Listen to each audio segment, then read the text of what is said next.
¿En qué momento un fundador deja de ser la persona que hace funcionar una organización y se convierte en la persona que debe lograr que la organización funcione sin él? Esa pregunta ayuda a entender la historia de Ivan Misner y BNI. En enero de 1985, Misner no estaba intentando construir una organización mundial. Según su propio relato, era consultor de administración en California y necesitaba generar nuevas referencias de negocio. Había conocido grupos de networking que, desde su punto de vista, caían en uno de dos extremos. Algunos estaban demasiado enfocados en vender, otros eran demasiado sociales. Entonces creó algo diferente. En enero de 1985 reunió aproximadamente a 20 profesionales en Arcade, California. La idea era muy sencilla: construir relaciones que pudieran producir referencias de negocios. No solamente vender, no solamente convivir, crear confianza y a partir de ella oportunidades. Ese primer grupo se llamaba The Network y ahí empieza lo interesante. Para finales de ese año ya existían 20 capítulos, pero Misner había reconocido algo importante. No tenía desde el principio un gran plan para construir una organización mundial. En sus propias palabras, estaba descubriendo cómo hacerlo mientras avanzaba. Eso rompe una idea muy común sobre los emprendedores exitosos, que primero ven todo el mapa y luego simplemente lo ejecutan. Pero no funciona así. Muchas veces el liderazgo comienza resolviendo un problema concreto y después exige reconocer que ese problema es mucho más grande de lo que parecía. En 1986, cuando BNI tenía alrededor de 30 grupos, Misner empezó a pensar en otra escala. Según su relato, investigó datos poblacionales y calculó que algún día podrían existir 10.000 capítulos. 30 capítulos y una visión de 10.000. Pero tener una visión no era suficiente. El verdadero problema era otro.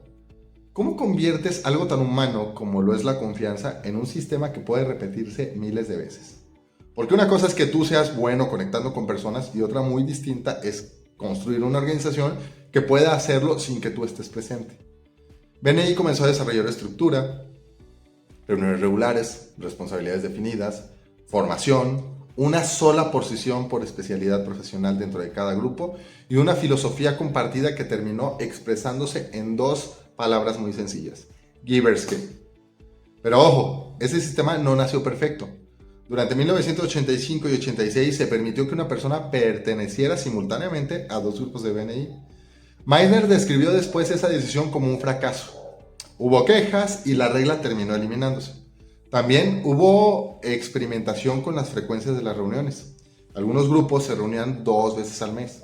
Más tarde, BNI consolidó la reunión semanal. Misner ha citado datos internos según los cuales los grupos quincenales generaban menos referencias. ¿Por qué importa esto? Porque estandarizar no significa que el líder tiene todas las respuestas desde el inicio. Significa observar, corregir y convertir lo aprendido en una mejor forma de trabajar.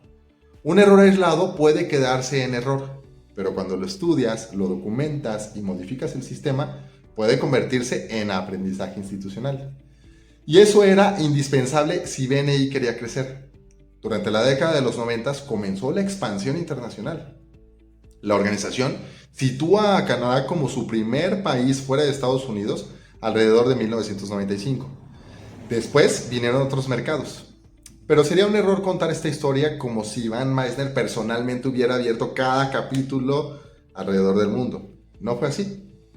La expansión dependió cada vez más de directores nacionales, franquiciatarios, miembros y líderes locales. Hay documentación histórica, por ejemplo, de personas formadas de BNI en Reino Unido que posteriormente ayudaron a llevar el modelo a lugares como Nueva Zelanda, Sudáfrica, Suecia y otros países. Misner aportaba sistema, conexión, formación y una filosofía común. Otros la ejecutaban. Y ahí aparece una segunda transformación de liderazgo.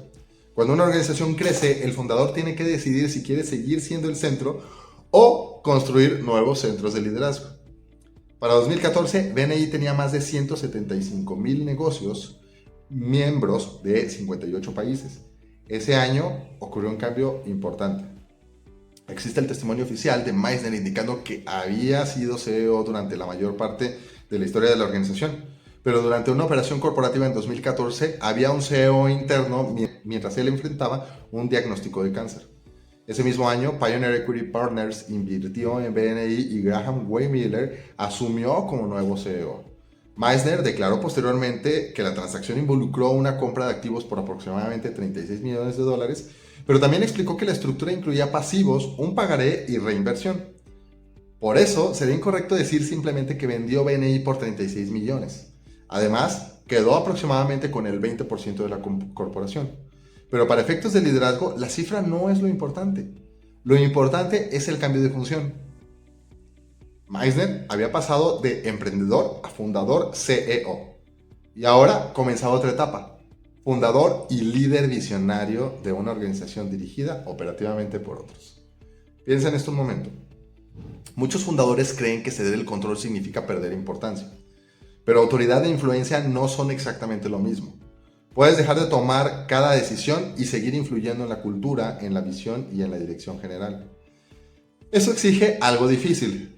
Aceptar que la organización que tú creaste puede necesitar una versión diferente de tu liderazgo.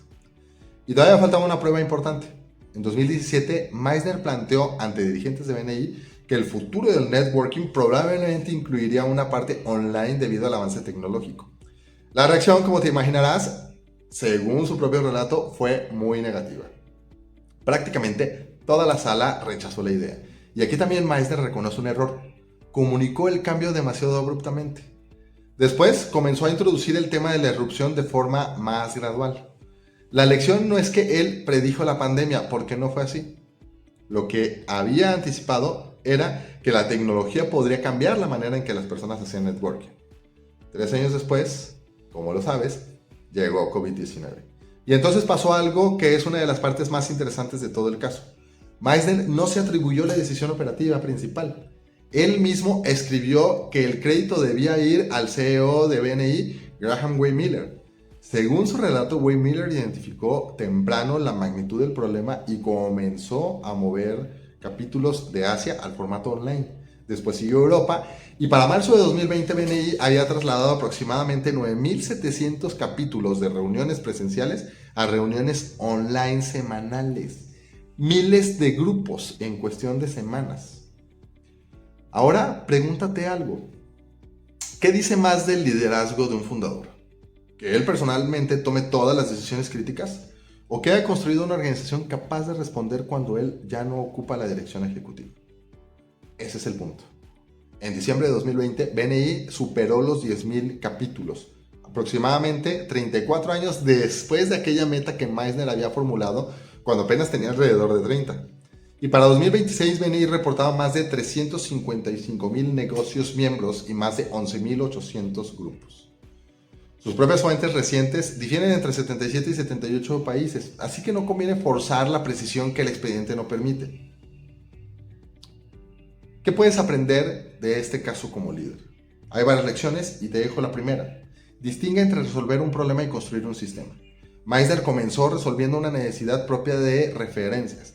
El crecimiento apareció cuando esa solución dejó de depender de una sola persona y pudo repetirse.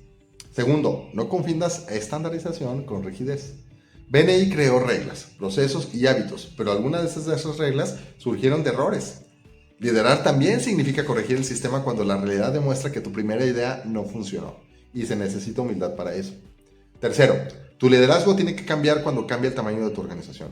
Lo que sirve para iniciar 20 capítulos no necesariamente sirve para dirigir cientos de miles de miembros.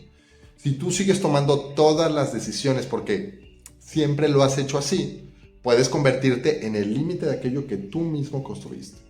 Y por último, una señal de madurez es que las cosas importantes puedan suceder sin ti. En 2020, la respuesta operativa decisiva no dependió de Meissner como CEO, dependió de otros líderes que tenían autoridad y capacidad para actuar. Eso no reduce el liderazgo del fundador. Puede ser precisamente una de las mejores evidencias. Así que quiero invitarte a evaluar tu propia organización, querido líder. ¿Qué sigue dependiendo exclusivamente de ti? ¿Qué conocimiento tienes en la cabeza que todavía no has convertido en proceso? ¿Dónde sigues siendo indispensable porque realmente debes serlo? ¿Y dónde eres indispensable? Pues porque no has aprendido a ceder. Porque construir algo grande no consiste solamente en hacer más. Muchas veces consiste en construir personas y sistemas y liderazgo suficiente para que tú ya no tengas que hacerlo todo.